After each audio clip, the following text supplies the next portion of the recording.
bien des années, je faisais une longue course à pied sur des hauteurs absolument inconnues des touristes, dans cette très vieille région des Alpes qui pénètre en Provence. C'était, au moment où j'entrepris ma longue promenade dans ces déserts, des landes nues et monotones, vers 1200 ou 1300 mètres d'altitude. Il n'y poussait que des lavandes sauvages. Je traversais ce pays dans sa plus grande largeur et après 3 jours de marche, je me trouvais dans une désolation sans exemple. Je campais à côté d'un squelette de village abandonné. Je n'avais plus d'eau depuis la veille et il me fallait en trouver. Ces maisons agglomérées, en ruine, comme un vieux nid de guêpes, me firent penser qu'il avait dû y avoir, là, dans le temps, une fontaine ou un puits. Il y avait bien une fontaine, mais sèche.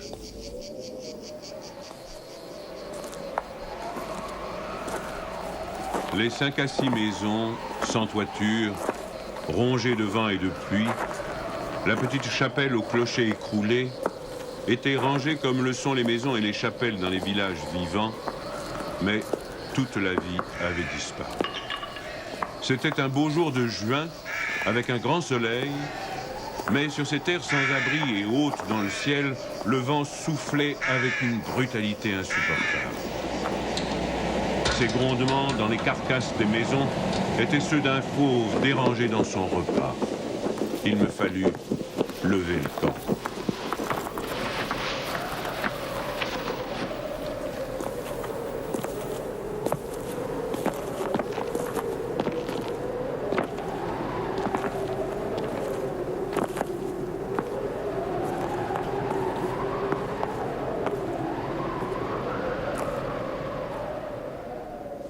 À 5 heures de marche de là, je n'avais toujours pas trouvé d'eau et rien ne pouvait me donner l'espoir d'en trouver. C'était partout la même sécheresse, les mêmes herbes ligneuses.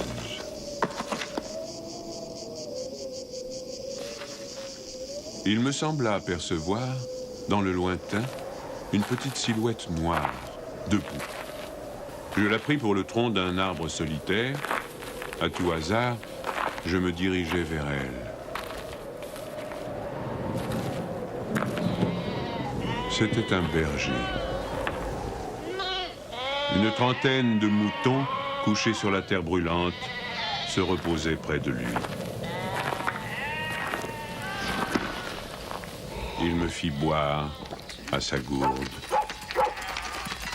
Un peu plus tard, il me conduisit à sa bergerie, dans une ondulation du plateau. Il tirait son eau, excellente, d'un trou naturel très profond, au-dessus duquel il avait installé un treuil rudimentaire. Cet homme parlait peu, c'est le fait des solitaires, mais on le sentait sûr de lui et confiant dans cette assurance. C'était insolite dans ce pays dépouillé de tout. Il n'habitait pas une cabane, mais une vraie maison en pierre, où l'on voyait très bien comment son travail personnel avait rapiécé la ruine qu'il avait trouvée là, à son arrivée. Son toit était solide et étanche. Le vent qui le frappait faisait sur les tuiles le bruit de la mer sur les plages. Son ménage était en ordre, son parquet balayé, son fusil graissé. La soupe bouillait sur le feu. Je remarquai alors qu'il était aussi rasé de frais, que tous ses boutons étaient solidement cousus, que ses vêtements étaient reprisés avec le soin minutieux qui rend les reprises invisibles.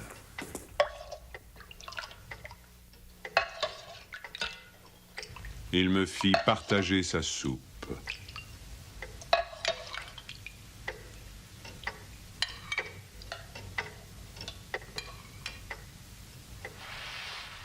Comme après, je lui offrais ma blague à tabac, il me dit qu'il ne fumait pas. Son chien, silencieux comme lui, était bienveillant, sans bassesse.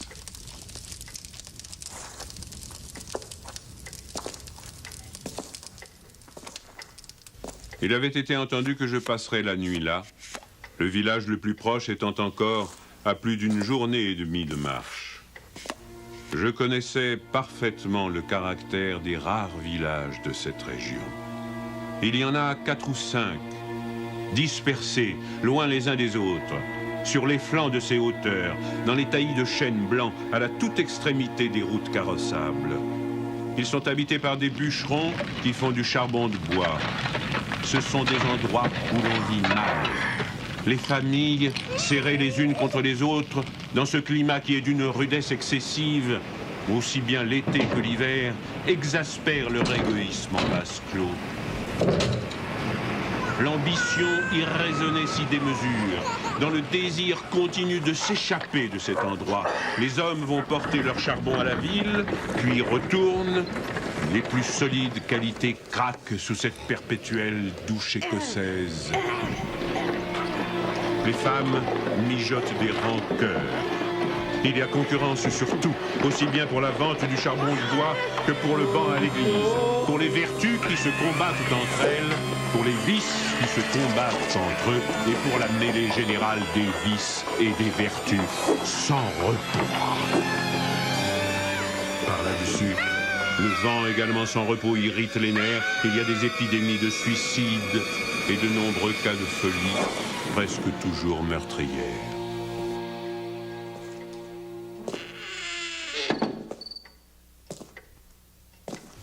Le berger, qui ne fumait pas, alla chercher un petit sac et déversa sur la table un tas de glands.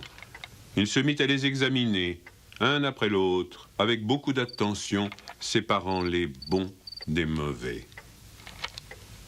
Je fumais ma pipe, je proposais de l'aider. Il me dit que c'était son affaire. En effet, voyant le soin qu'il mettait à ce travail, je n'insistais pas. Ce fut toute notre conversation. Quand il eut du côté des bons un tas de glands assez gros, il les compta par paquets de 10. Ce faisant, il éliminait encore les petits fruits ou ceux qui étaient légèrement fendillés, car il les examinait de fort près. Quand il eut ainsi devant lui 100 glands parfaits, il s'arrêta et nous allâmes nous coucher. La société de cet homme donnait la paix. Je lui demandai le lendemain la permission de me reposer tout le jour chez lui. Il le trouva tout naturel, ou plus exactement, il me donna l'impression que rien ne pouvait le déranger. Ce repos ne m'était pas absolument obligatoire, mais j'étais intrigué et je voulais en savoir plus. Il fit sortir son troupeau et le mena à la pâture. Avant de partir, il trempa dans un seau d'eau le petit sac où il avait mis les glands soigneusement choisis et comptés. Je remarquai qu'en guise de bâton, il emportait une tringle de fer grosse comme le pouce et longue d'environ 1,50 m.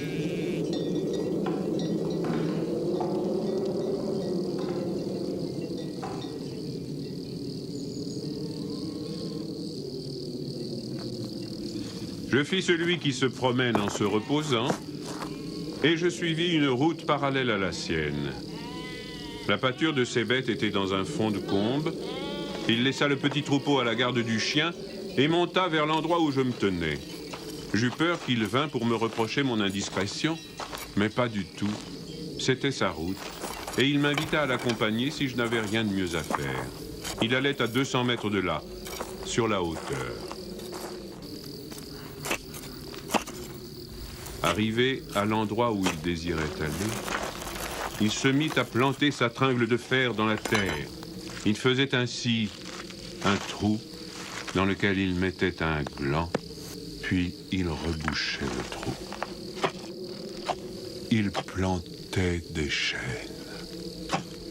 Je lui demandai si la terre lui appartenait. Il me répondit que non. Savait-il à qui elle était? Il ne savait pas. Il supposait que c'était une terre communale ou peut-être était-elle la propriété de gens qui ne s'en souciaient pas.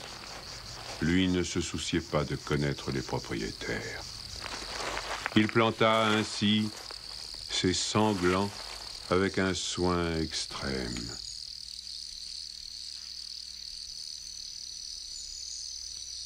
Après le repas de midi, il recommença à trier sa semence. Je mis, je crois, assez d'insistance dans mes questions, puisqu'il y répondit. Depuis 3 ans, il plantait des arbres dans cette solitude. Il en avait planté 100 000. Sur les 100 000, 20 000 étaient sortis.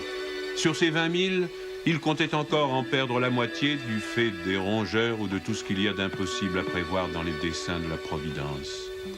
Restaient 10 000 chênes qui allaient pousser dans cet endroit où il n'y avait rien auparavant. C'est à ce moment-là que je me souciais de l'âge de cet homme. Il avait visiblement plus de 50 ans. 55, me dit-il. Il s'appelait Elzéar Bouffier. Il avait possédé une ferme dans les plaines. Il y avait réalisé sa vie.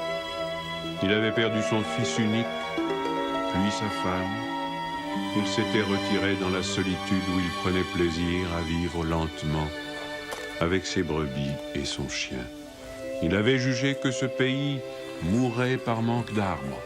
Il ajouta que n'ayant pas d'occupation très importante, il avait résolu de remédier à cet état de choses.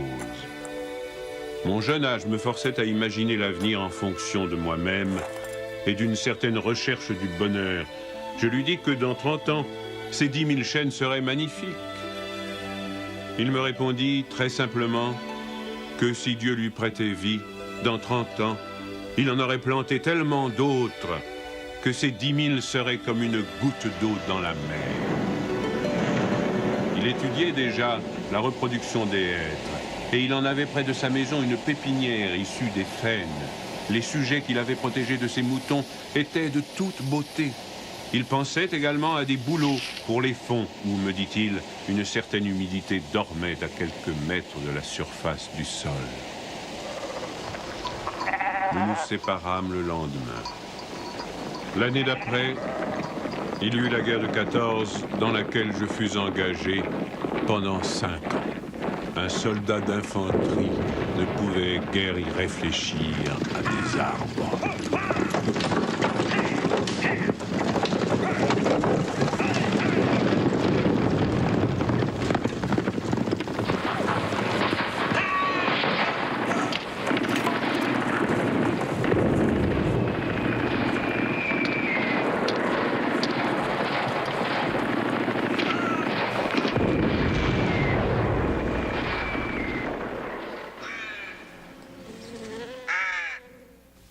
Sorti de la guerre, je me trouvais à la tête d'une prime de démobilisation minuscule, mais avec le grand désir de respirer un peu d'air pur. C'est sans idée préconçue, sauf celle-là, que je repris le chemin de ces contrées désertes. Le pays n'avait pas changé.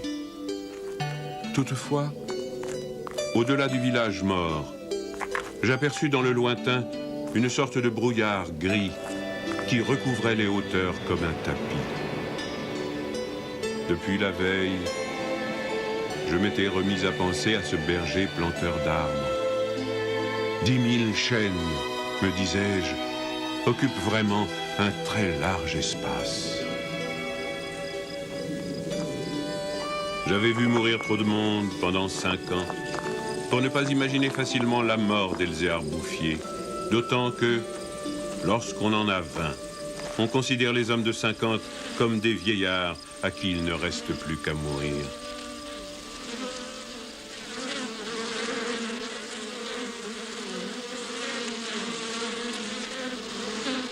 Il n'était pas mort. Il avait changé de métier. Il ne possédait plus que 4 brebis, mais par contre, une centaine de ruches.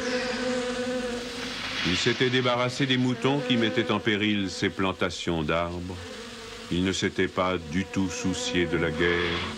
Il avait imperturbablement continué à planter. Les chênes de 1910 avaient alors 10 ans et étaient plus hauts que moi et que lui. Le spectacle était impressionnant. J'étais littéralement privé de parole. Et comme lui ne parlait pas, nous passâmes tout le jour en silence à nous promener dans sa forêt. Elle avait en 3 tronçons 11 kilomètres de long et 3 kilomètres dans sa plus grande largeur. Quand on se souvenait que tout était sorti des mains et de l'âme de cet homme, sans moyens techniques, on comprenait que les hommes pourraient être aussi efficaces que Dieu dans d'autres domaines que la destruction. Il avait suivi son idée. Et les hêtres qui m'arrivaient aux épaules, répandus à perte de vue, en témoignaient. Les chênes étaient drus et avaient dépassé l'âge où ils étaient à la merci des rongeurs. Quant au dessein de la Providence elle-même, pour détruire l'œuvre créée, il lui faudrait avoir désormais recours au cyclone. Il me montra d'admirables bosquets de bouleaux qui dataient de 5 ans, c'est-à-dire de 1915, de l'époque où je combattais à Verdun. Il leur avait fait occuper tous les fonds où ils soupçonnaient, avec juste raison, qu'il y avait de l'humidité presque à fleur de terre. Ils étaient tendres comme des adolescents et très décidés. La création avait l'air d'ailleurs de s'opérer en chaîne. Il ne s'en souciait pas. Il poursuivait obstinément sa tâche, très simple. Mais, en redescendant par le village, je vis couler de l'eau dans des ruisseaux qui, de mémoire d'homme, avaient toujours été à sec. C'était la plus formidable opération de réaction qu'il m'ait été donné de voir. Ces ruisseaux secs avaient jadis porté de l'eau dans des temps très anciens.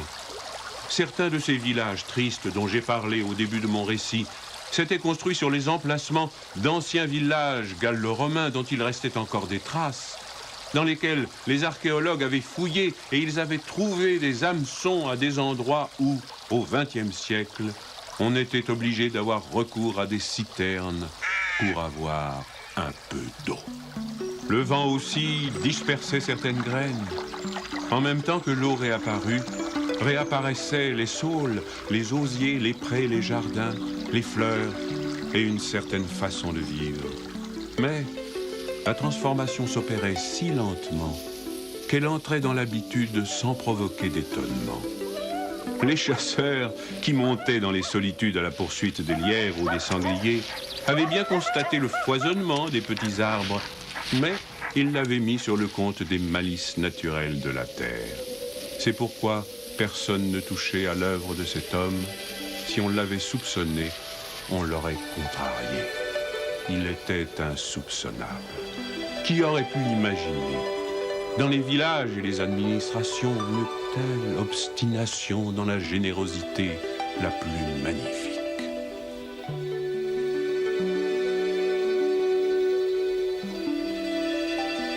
À partir de 1920, je ne suis jamais resté plus d'1 an sans rendre visite à Elzéar Bouffier. Je ne l'ai jamais vu fléchir ni douter. Et pourtant, Dieu sait si Dieu même y pousse. Je n'ai pas fait le compte de ses déboires.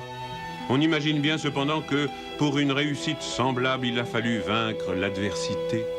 Que pour assurer la victoire d'une telle passion, il a fallu lutter avec le désespoir. Pour avoir une idée à peu près exacte de ce caractère exceptionnel, il ne faut pas oublier qu'il s'exerçait dans une solitude totale. Si totale que, vers la fin de sa vie, il avait perdu l'habitude de parler. Ou peut-être n'en voyait-il pas la nécessité. En 1933, il reçut la visite d'un garde forestier éberlu. Ce fonctionnaire lui intima l'ordre de ne pas faire de feu dehors, de peur de mettre en danger la croissance de cette forêt naturelle. C'était la première fois lui dit cet homme naïf, qu'on voyait une forêt pousser toute seule. En 1935, une véritable délégation administrative vint examiner la forêt naturelle. Il y avait un grand personnage des eaux et forêts, un député, des techniciens. On prononça beaucoup de paroles inutiles, on décida de faire quelque chose et, heureusement, on ne fit rien.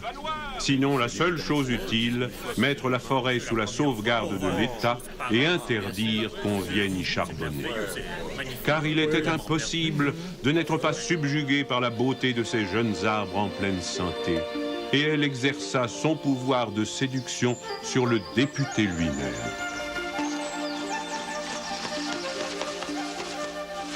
J'avais un ami parmi les capitaines forestiers qui était de la délégation. Je lui expliquai le mystère. Un jour de la semaine d'après, nous allâmes tous les deux à la recherche d'Elzéar Bouffier. Nous le trouvâmes en plein travail, à 20 km de l'endroit où avait eu lieu l'inspection. Ce capitaine forestier n'était pas mon ami pour rien. Il connaissait la valeur des choses. J'offris les quelques œufs que j'avais apportés en présent. Nous partageâmes notre casse-croûte en trois et quelques heures passèrent dans la contemplation muette du paysage.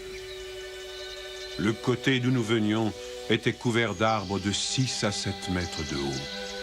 Je me souvenais de l'aspect du pays en 1913, le désert.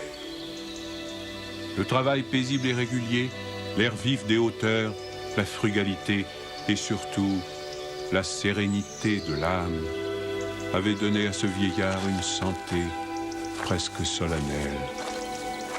C'était un athlète de Dieu. Je me demandais combien d'hectares il allait encore couvrir d'arbres. Avant de partir, mon ami fit simplement une brève suggestion à propos de certaines essences auxquelles le terrain d'ici paraissait devoir convenir. Il n'insista pas. Pour la bonne raison, me dit-il après, que ce bonhomme en sait plus que moi. Au bout d'une heure de marche, l'idée ayant fait son chemin en lui, il ajouta « Il en sait beaucoup plus que tout le monde. Il a trouvé un fameux moyen d'être heureux. » C'est grâce à ce capitaine que non seulement la forêt, mais le bonheur de cet homme furent protégés. L'œuvre ne courut un risque grave que pendant la guerre de 1939. Les automobiles marchant alors au gazogène, on n'avait jamais assez de bois. On commença à faire des coupes dans les chênes de 1910, mais ces quartiers sont si loin de tout réseau routier que l'entreprise se révéla très mauvaise au point de vue financier. On l'abandonna.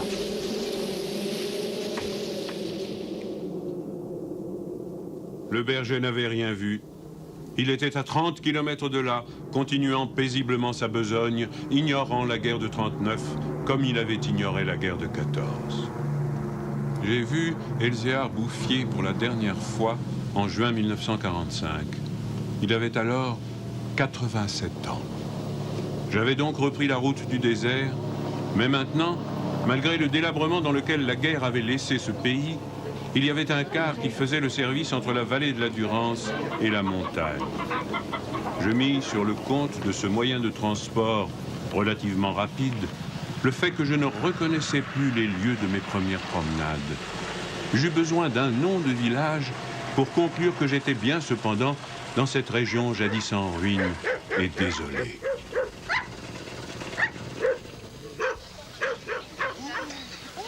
Le car me débarqua à Vergon. En 1913, ce hameau de 10 à 12 maisons avait 3 habitants. Ils étaient sauvages, se détestaient, vivaient de chasse aux pièges. Leurs conditions étaient sans espoir. Tout était changé. L'air lui-même.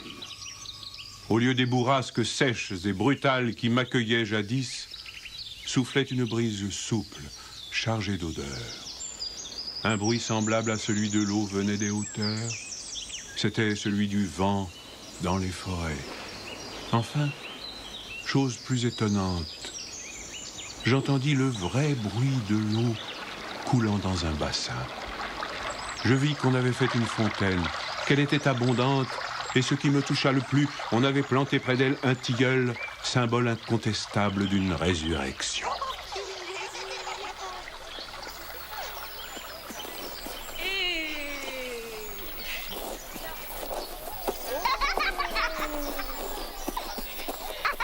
Par ailleurs, Vergon portait les traces d'un travail pour l'entreprise duquel l'espoir est nécessaire. L'espoir était donc revenu.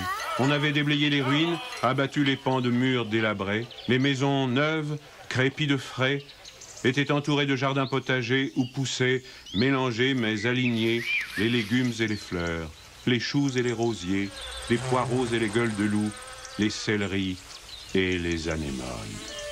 C'était désormais un endroit où l'on avait envie d'habiter. À partir de là, je fis mon chemin à pied.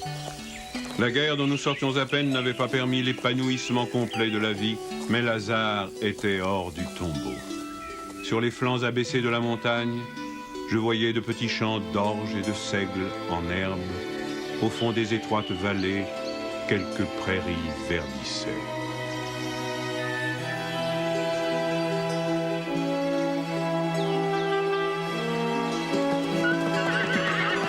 Il n'a fallu que les 8 ans qui nous séparent de cette époque pour que tout le pays resplendisse de santé et d'aisance.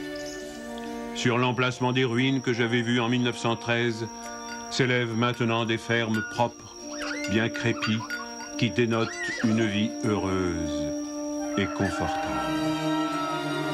Les vieilles sources, alimentées par les pluies et les neiges que retiennent les forêts, se sont remises à couler. À côté de chaque ferme, dans des bosquets d'érables, les bassins des fontaines débordent sur des tapis de menthe fraîche. Les villages se sont reconstruits peu à peu. Une population venue des plaines où la terre se vend chère s'est fixée dans le pays, y apportant de la jeunesse, du mouvement, de l'esprit d'aventure. On rencontre dans les chemins des hommes et des femmes bien nourris, des garçons et des filles qui savent rire et ont repris goût aux fêtes campagnardes.